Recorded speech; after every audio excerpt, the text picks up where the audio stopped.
souligne ça parce qu'il est important de dire à celles et ceux qui se battent aujourd'hui que leur mobilisation a commencé à porter des fruits. C'est très insuffisant. Et c'est très insuffisant pour une chose qui me paraît, moi, fondamentale, c'est qu'il n'a pas changé de cap. Il n'a pas changé de cap parce qu'il n'a pas touché à l'ISF.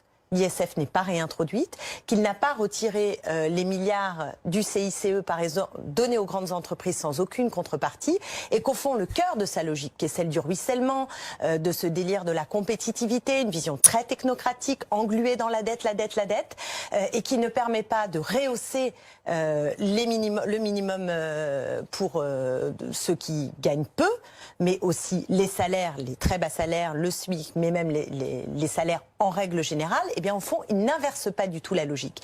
Et il y a des oubliés fondamentaux dans son discours. L'écologie. Il avait fait cette taxe au nom de l'écologie, ce qui était une arnaque magistrale. Il l'enlève, il fait un discours, rien sur l'écologie. Il a dans le même temps une mobilisation pour les lycéens et les étudiants. Vous écoutez ce qu'il a dit? Rien sur l'éducation, aucune réponse là-dessus. Rien non plus sur la répression qui s'est abattu sur des gilets jaunes, sur des jeunes, de façon assez violente.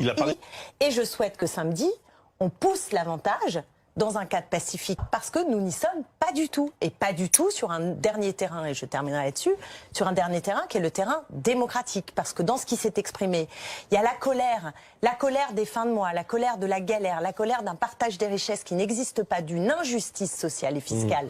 Elle s'exprime fortement, mais il y a aussi la colère vis-à-vis d'un système politique qui paraît fermé sur lui-même et qui ne permet pas à la grande majorité de la population d'avoir confiance et de participer à la décision publique.